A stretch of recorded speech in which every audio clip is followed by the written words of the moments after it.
Lagi dengan saya Bayu Hardi dalam channel ini, dalam video ini. Kali ini kita akan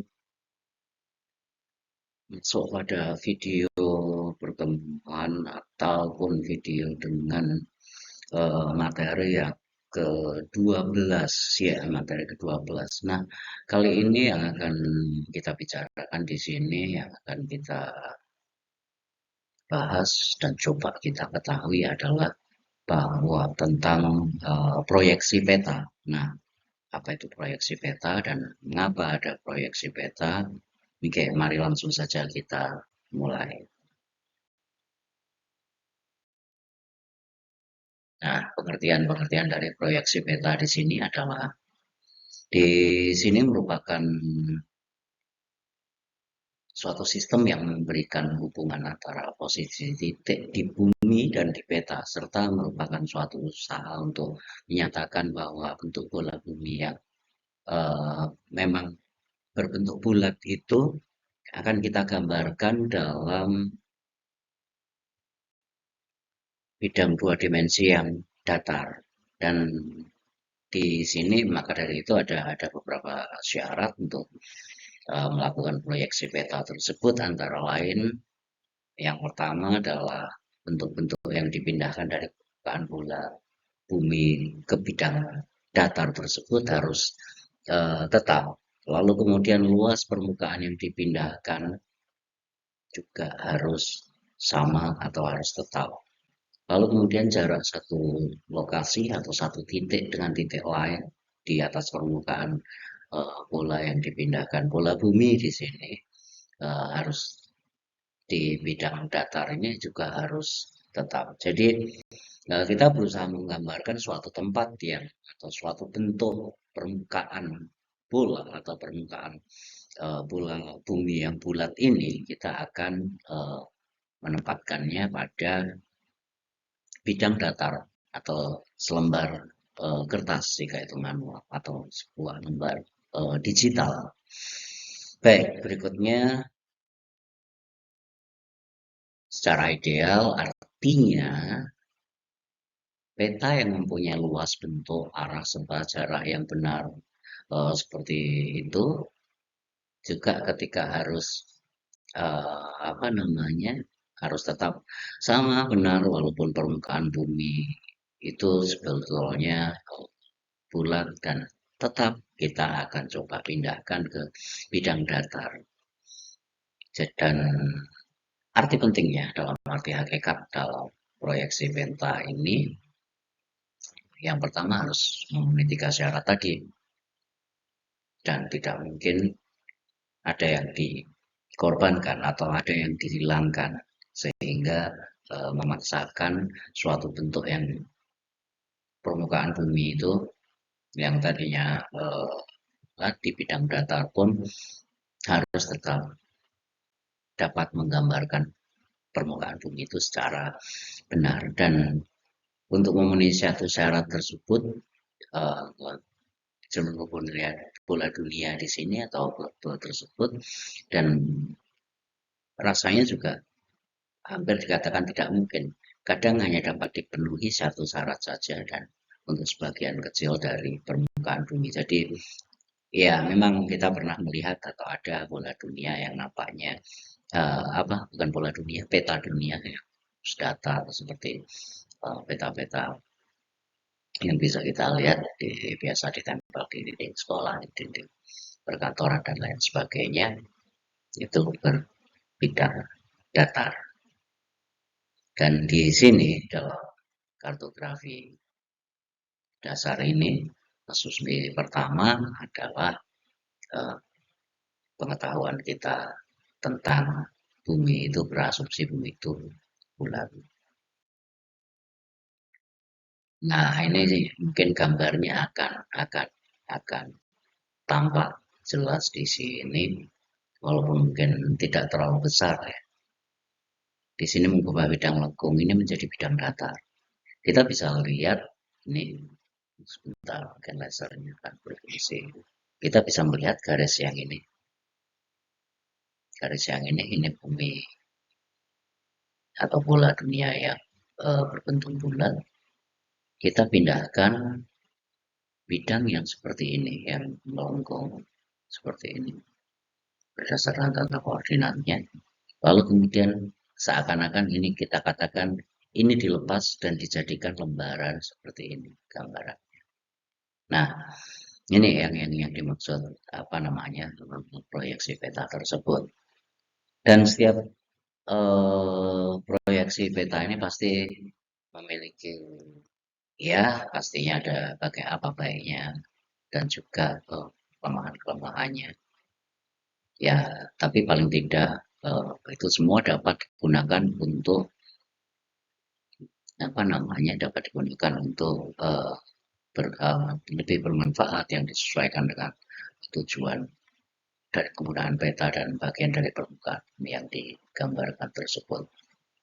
Oke, bisa kita bayangkan ini sebagian wilayah seperti ini. Lalu kita gambarkan dalam bidang datar yang wujudnya seperti ini. Dan tentu saja ada perhitungan-perhitungan tertentu. Baik, kita akan lanjutkan ke slide berikutnya. Di sini ada salah satu petunjuk bagaimana cara mengurangi kesalahan-kesalahan tersebut dan bagaimana kesalahan itu dapat dikurangi atau diperkecil. Ini di sini harus memenuhi satu syarat peta yang ideal. Yang pertama adalah dengan membagi daerah yang dipetakan menjadi bagian-bagian yang tidak luas, jadi per bagian aja. Seperti ketika menggambarkan benua Asia mungkin akan sulit, tapi ketika menggambarkan negara Indonesia saja, dan itu mungkin akan jauh lebih mudah atau jauh dapat mengurangi kesalahan, dan hal ini akan jauh lebih mudah biasanya untuk menggambar peta-peta di sekitar ekuator. Kemudian kita juga memilih salah satu bidang proyeksi yang sesuai dengan daerah yang dipetakan, ada syarat-syaratnya di sana. Kita akan mencoba melihat dengan cara yang pertama adalah bidang datar tersebut, atau istilahnya kita katakan zenital. Ini ketika biasanya dilakukan pemetaan di wilayah-wilayah sekitar Katulistiwa. Lalu kemudian sekitar Katulistiwa ini bisa zenital, bisa silindrikal. Kemudian yang kedua kerucut atau conical. Kemudian bidang silinder yang bentuk seperti drum atau seperti gelas, seperti itu. Baik, ini ya apa namanya proyeksi ini yang paling sesuai itu seperti misalnya bidang datar, bidang zenital, bidang kerucut. Oke, selanjutnya di sini ada beberapa jenis atau beberapa macam proyeksi peta, dan dalam memilih macam ini juga tergantung pada untuk letak luas daerah yang dipetakan, ciri-ciri dan ciri-ciri asli lokasi tersebut yang harus memang dipertahankan. Dan dari karakteristiknya ini ada proyeksi ekuivalen atau luas daerah yang dipertahankan tetap luas daerahnya luas di atas peta.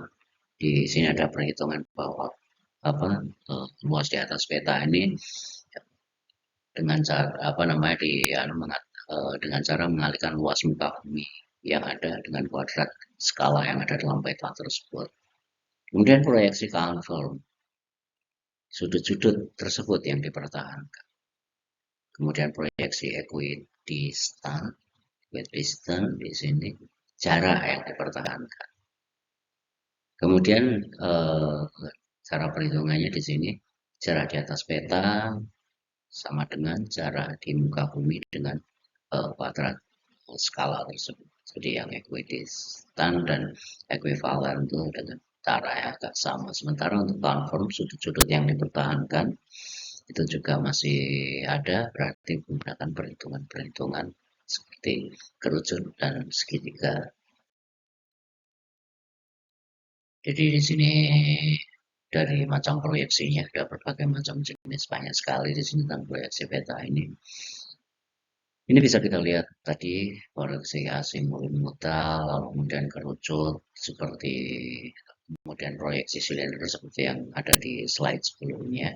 Kemudian dari kedudukan sumbu simetri terhadap bidang proyeksinya ada proyeksi normal, sumbu simetri yang berimbit dengan sumbu bumi, proyeksi miring sumbunya ada seperti kondisi miring dan membentuk sudut dengan sumbu bumi dasarnya. Kemudian proyeksi transvertal tadi sumbu simetri yang tegak lurus dengan sumbu bumi atau eh, sejajar dengan apa namanya dengan ekuator. Ada ada proyeksi apa disebut proyeksi ekuatorial. Oke, mungkin di sini sangat banyak sekali dan tidak terlalu mudah dan jangan dihafalkan. Yang penting ini sebagai pengetahuan saja sebelum Anda nanti memang seandainya pada mata kuliah yang lanjutan mungkin akan diajari ya secara lebih detail tentang pengertian sumbu-sumbu ini sekaligus mempraktekkan baik itu dengan sistem di mata kuliah nanti sistem informasi geografis atau penggunaan pada sistem apa namanya pada pemetaan tematik nanti. Oke, berikutnya di sini ada proyeksi azimutal atau proyeksi zenital ini. Kita melihat bahwa seakan-akan bumi dikelupas, lalu kemudian dibentuk seperti dataran, seperti yang ada di gambar tersebut. Ini contohnya proyeksi azimutal. Nah, ternyata proyeksi azimutal itu tidak seperti tadi. Proyeksi peta yang menggunakan bidang datar sebagai proyeksi, kemudian permukaan bumi diproyeksikan dari sudut titik sumber. Lalu kemudian secara paralel juga diproyeksikan sebagai lingkaran yang konsentris yang mengelilingi kutub utara. Kita lihat ini kutub utara sebagai, misalnya bukan kutub selatan. Meridian yang tampak sebagai garis-garis berpusat dari kutub utara ke sudut yang sama dengan sudut meridian di bola bumi tersebut. Jadi ditarik garis lurus. Nah, ini mungkin yang sering disalahpahami oleh beberapa penganut yang memaksakan pendapatnya bahwa bumi itu datar. Jadi kalau misalnya proyeksi yang semacam ini, proyeksi azimutal ini, Anda bisa lihat salah satu contohnya seperti ketika melihat salah satu lambang di bendera PBB, bendera apa namanya, UN, United Nations atau PBB.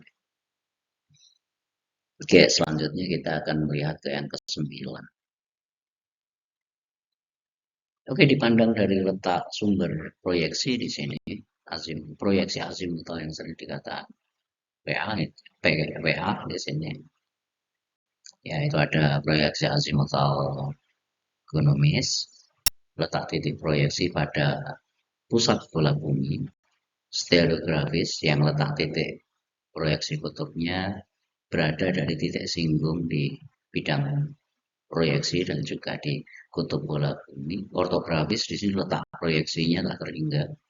Letak proyeksi yang tak terhingga dalam arti memang dari sudut lingkaran ya, kalau lingkarnya tidak terhingga. Kemudian dipandang dari distorsi atau yang diakibatkan distorsi itu ya istilahnya sesuatu yang meleset, sesuatu yang berubah, sesuatu yang apa ya, yang terjadi pengurangan dan lain sebagainya.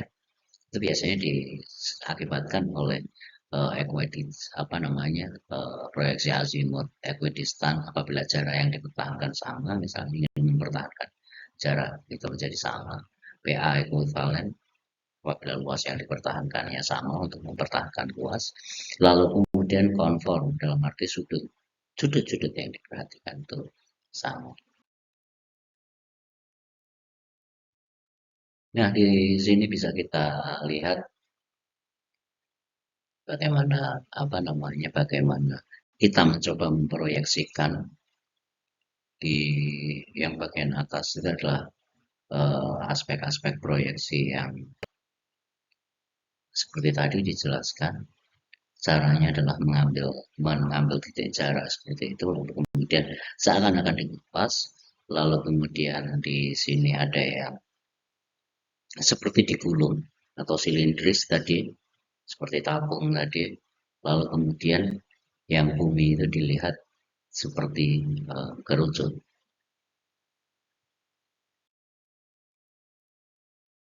Oke, ini ada lagi jenis-jenisnya menurut kedudukan sumbu simetri azimutal PA.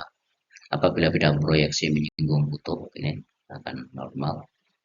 Apabila lalu kemudian yang kedua adalah proyeksi azimutal transveral.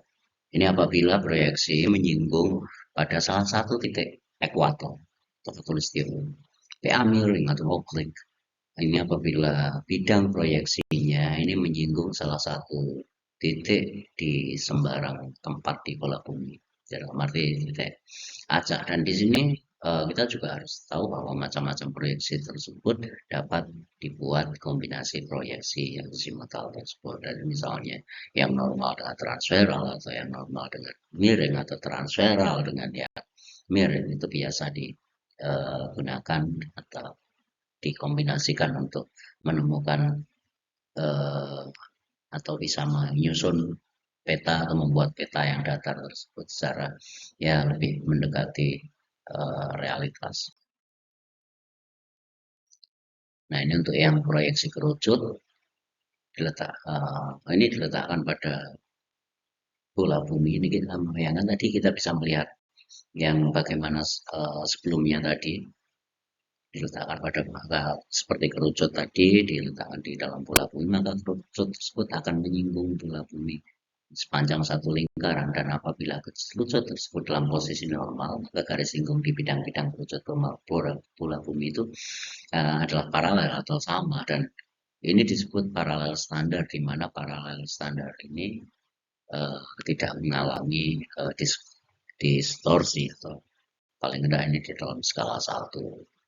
Ini ada sebuah perhitungan jika Anda mengingat pada rumus-rumus lingkaran, rumus-rumus menghitung permukaan bola pada masa ketika kalian sekolah dulu di SMA, karena kita tidak mendapatkan lagi ya, beberapa pelajaran matematika yang mengukur volume dan lain sebagainya. Jadi di sini ada juga bahwa kedudukan sumbu kerucut dalam bola bumi ini normal, miring, atau transversal atau tangenital apabila kerucut tersebut menyinggung bola bumi dan hanya ada satu paralel standar saja dan dikatakan sekant itu apabila kerucut memotong bola bumi sehingga ada dua paralel standar yang digunakan untuk memperkecil distorsi atau mengurangi distorsi. Dan karena apa namanya dan jika daerah-daerah tersebut dipetakan membentang dari utara ke selatan dengan memakai proyeksi kerucut satu standar ini akan menimbulkan distorsi yang besar pada daerah-daerah yang di atau posisi yang jauh dari paralel yang standar tersebut. Oke, di sini ada proyeksi kerucut beberapa jenis. Proyeksi kerucut normal, conform, atau proyeksi polyhedral, proyeksi bond, atau proyeksi kerucut dengan normal ekuivalen, proyeksi kerucut dengan dua standar paralel. Proyeksi kerucut, lalu kemudian yang satunya Anda bisa lihat di view-nya, Anda mungkin bisa zoom dan lain sebagainya. Oke, karena bahannya masih banyak sekali, maka kita akan coba lagi lanjut. Nah, ini ketika yang penting Anda bisa membayangkan proyeksi silinder. Nah, seperti seakan-akan silinder atau lembaran peta itu dilingkupkan pada permukaan bumi. Nah, ini biasanya yang sering digunakan dan kemudian akan nampak seperti peta dunia seperti itu. Kalau kemudian sumbu simetri normal atau transversal, lingkaran meridiannya proyeksikan menjadi garis-garis lurus vertikal dan dibikin sejajar, sedang lingkaran paralelnya dibuat tegak tegak lurus antara apa namanya di antara meridiannya garis-garis meridiannya kalau sulit jadi untuk seperti ini. Oke, jadi pada umumnya di sini silinder menyinggung bola bumi pada kedudukan transversalnya atau pada proyeksi silinder normal di sini dan berhimpit dengan sumbu silinder dan menyinggung ekuator. Dapat juga proyeksi normal ini bidang proyeksinya memotong bola bumi pada satu paralel saja.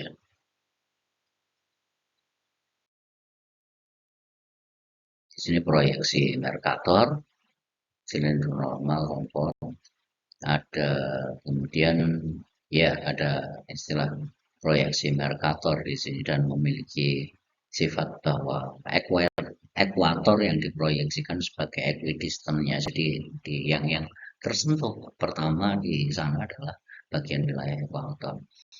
Hasil proyeksi ini akan benar atau baik itu ketika untuk wilayah-wilayah daerah ekuator ini jauh lebih akurat uh,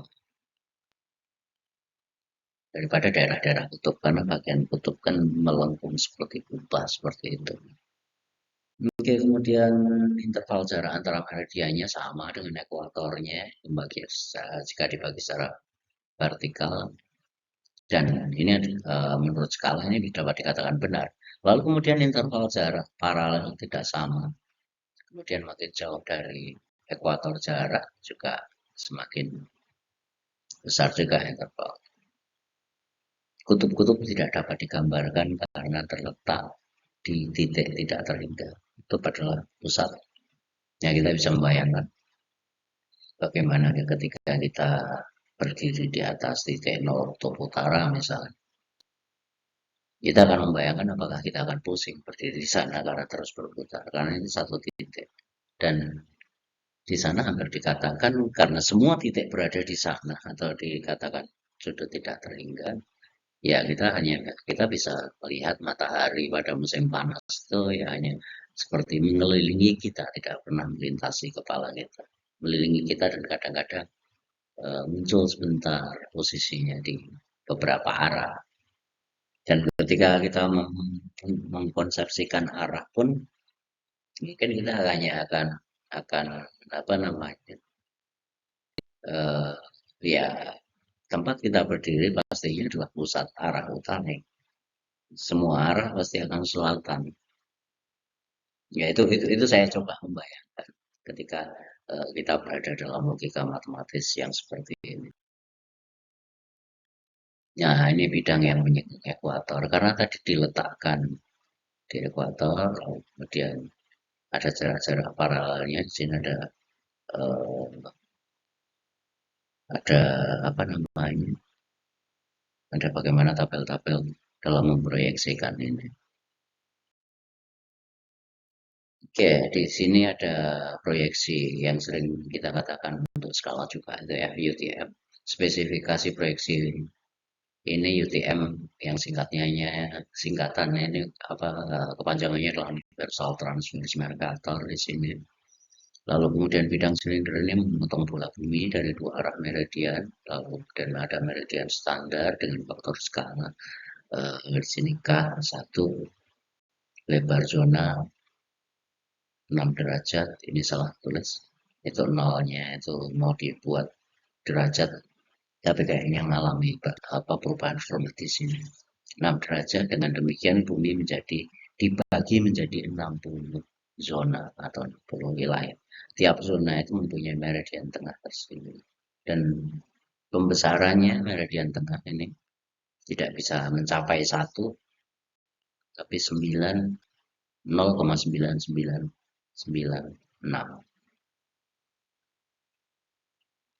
Oke, selanjutnya ini memang apa namanya sesuatu pembahasan yang cukup sulit. Kita harus melibatkan imajinasi kita yang terhubung dengan sudut-sudut tadi, imajinasi kita yang terhubung dengan membayangkan bagaimana bumi yang bulat itu. diterjemahkan atau dirubah, diproyeksikan menjadi bidang data. Di sini ada berapa zona? Di sini ada zona nomor 1, mulai daerah yang dibatasi oleh meridian 180 derajat barat, ini derajatnya, dan 174 derajat barat. Dilanjutkan ke arah timur, bergerak ke arah timur, ke arah kanan dalam peta, sampai batas 60, batas paralel, lalu kemudian sampai batas 84 derajat bagian utara, dan batas paralel tepi bawah adalah 80 derajat bagian selatan. Dan di sini artinya di daerah kutub harus diproyeksikan dengan proyeksi yang lainnya. Dan misalnya ada proyeksi UPS, ini UPSP atau Universal Polar Stereographic Projection. Tadinya agak sulit untuk menjelaskan dengan sudut pandang ini, dengan cara ini untuk menjelaskan fenomena-fenomena kutub, memproyeksikan daerah-daerah kutub ini relatif sulit. Oke, dan bagusnya atau keistimewaan dari proyeksi UTM ini adalah simetris untuk setiap wilayah bujur 6 derajat. Transformasi koordinasi dari zona ke zona juga dikerjakan dengan rumus yang sama pada setiap zona. Distorsinya mungkin antara minus 40 cm per 100 atau apa namanya 1000 meter ditambahkan plus 70 cm dan 1000 cm. Oke, ini adalah rumus-rumus yang mungkin nanti akan dijelaskan lebih lanjut. Kemudian setiap zona juga yang berukuran 6 derajat bujur dikalikan 8, 6 derajat dikalikan 8 ini adalah pengecualian pada lintang 72 derajat utara dan juga 84 derajat utara, di mana ukuran zona 6 derajat bujur lintang. Dan di setiap wilayah zona pada UTM ini mempunyai overlap atau ya tertumpuk-tumpuk sekitar 40 km atau 25. Ini detailnya. Oke, dan bisa disimpulkan tadi bahwa setiap titik yang berada di daerah overlap ini mempunyai dua skor koordinat. Mungkin koordinatnya tidak cuma satu saja. Dan setiap jalur selebar 8 derajat lintang diberi kode huruf mulai dari jalur misalnya 80 derajat selatan sampai dengan 72 derajat lintang selatan diberi huruf C dan berakhir dengan huruf X pada jalur 72 derajat utara dan 80 derajat utara. Dan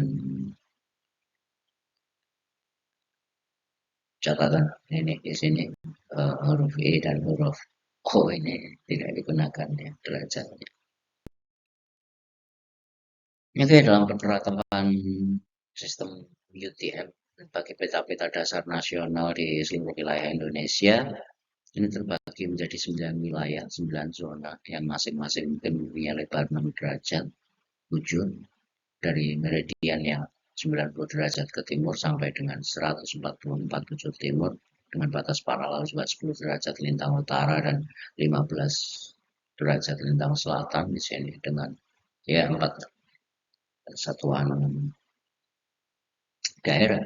Jadi ada L, M, N, dan P sebagai bidang referensi yang digunakan pada geodetic reference system atau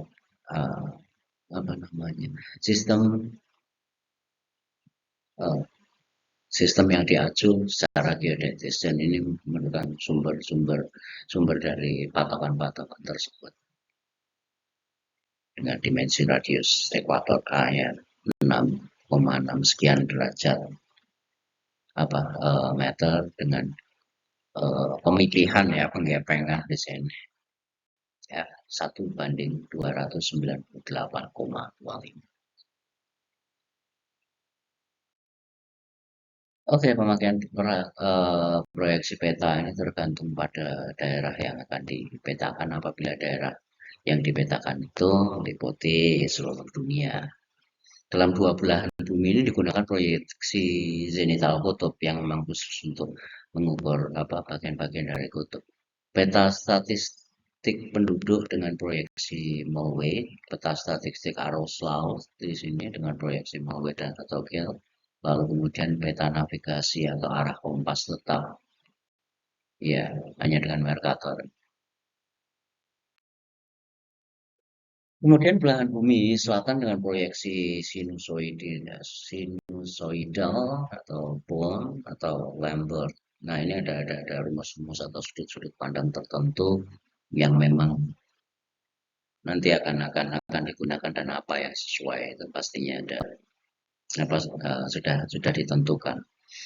Kemudian daerah lebar ke samping yang terletak jauh apa namanya tidak jauh dari ekuator sebaiknya menggunakan proyeksi ketujuh.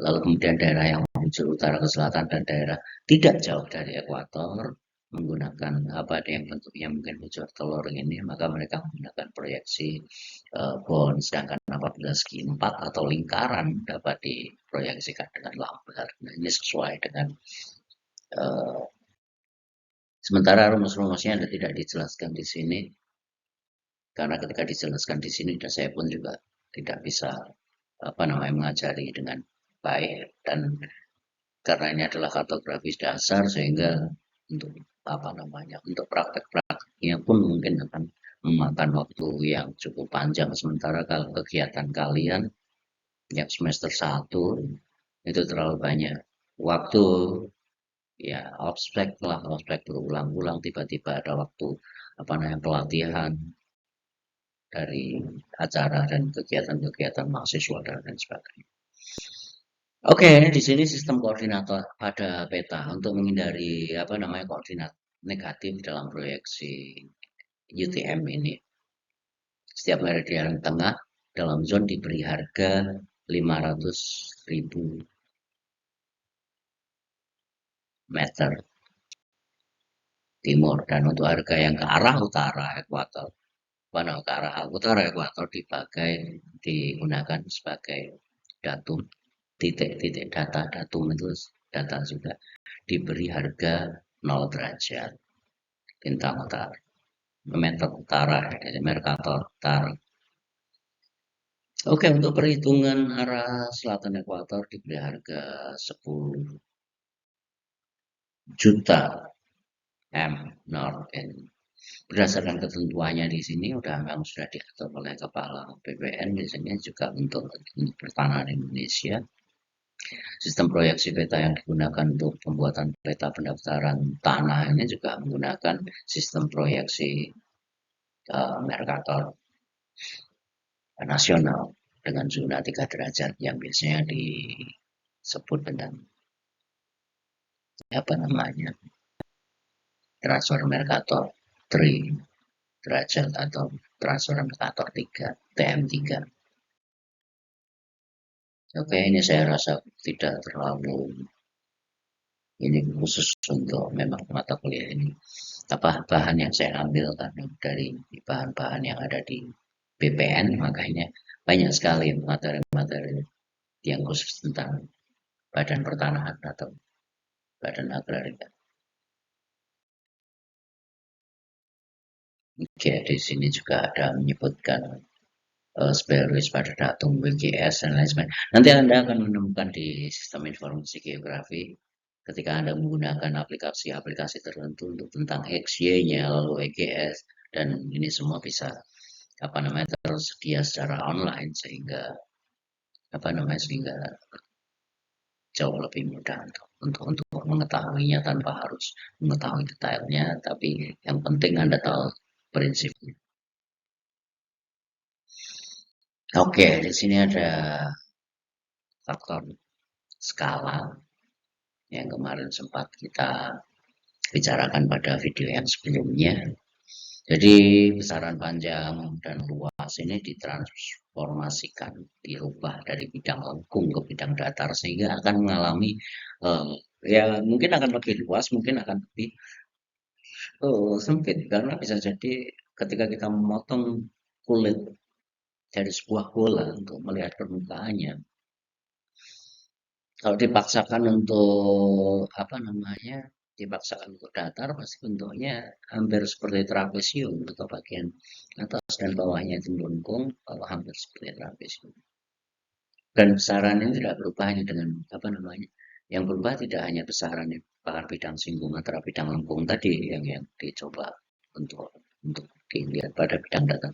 Dan skala yang tercantum di peta hanya berlaku pada titik-titik tertentu sepanjang garis tersebut. Ya oke, sekitar itu. Atau lebih kecil, jadi bisa lebih besar, bisa lebih kecil. Nanti coba, seandainya Anda coba memotong kulit bola, nah itu seperti apa. Dan di sini juga disebut skala nominal. Oke, faktor skala ini apabila K sama dengan 1 tidak mengalami distorsi. Ini cara menghitungnya skala sesungguhnya dan skala nominal cara peta kali skala bagi bumi, bagi jarak buminya seperti apa. Nah ini di sini mengalami apa namanya, kapan itu akan apa namanya akan mengalami pembesaran atau pengecilan. Oke, yang sekarang perlu dilihat ini salah satu ketika kita melihat skala peta, skala ini erat hubungannya dengan eh, tujuan apa peta ini dibuat dimanfaatkan apa. Dan di sini dikatakan tidak ada suatu skala peta yang ideal untuk peta topografi. Jadi pertama kita asumsinya datar dan ternyata dalam yang datar di permukaan bumi itu ada pegunungan, ada lembah dan sebagainya. Permukaan bumi itu bervariasi. Oke, skala juga menentukan ukuran gambar objek pada peta. Lalu kemudian setiap negara juga punya variasi sendiri dalam peta untuk kepentingan tertentu dan berkaitan dengan kepentingan politis juga. Apakah itu menguntungkan negara mereka atau tidak. Kemudian tingkatan generalisasi juga bagaimana mengeneralisasi skala peta ini juga dipilih. Jadi semakin kecil peta tersebut, skala petanya, maka semakin besar tingkat generalisasinya. Oke. Okay. Dan untuk sementara entah mudah atau tidak, upayakan untuk dipelajari dulu. Mungkin tidak akan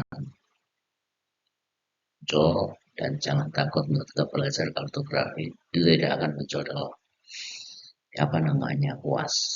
Tapi mungkin konsep-konsepnya ya mungkin akan saya tanyakan pada kalian nanti pada saat ujian akhir semester. Dan kita masih ada beberapa pertemuan lagi di bulan Januari setelah kalian liburan, sehingga mungkin ini akan apa namanya akan jauh lebih cepat dan mungkin tinggal 2 atau 3 pertemuan lagi, lalu kemudian Anda puas dan mungkin kalau misalnya tinggal 2 pertemuan lagi sementara kita masih seharusnya 4 pertemuan, mungkin 2 pertemuannya kita akan apa namanya seminggu melakukan 2 kali. Dan untuk misalnya yang tertinggal dan lain sebagainya itu bisa coba selalu menyimak di video-video yang sudah dibuat dan kemarin sampai beberapa sudah kita bahas perlahan-lahan. Dan ini hanya untuk apa namanya pengantar sebelum kita nantinya tatap muka. Oke, saya ucapkan terima kasih atas perhatiannya dan juga untuk semuanya yang seandainya di video panjang ini Anda juga beberapa kawan lainnya di luar dari kelas kartografi dasar ini atau mungkin teman-teman saya di manapun berada, terima kasih jika Anda telah menyimak video ini dan saya ucapkan sampai jumpa lagi kita di video-video berikutnya dan semoga selalu lebih baik. Oke, salam sehat selalu. Terima kasih.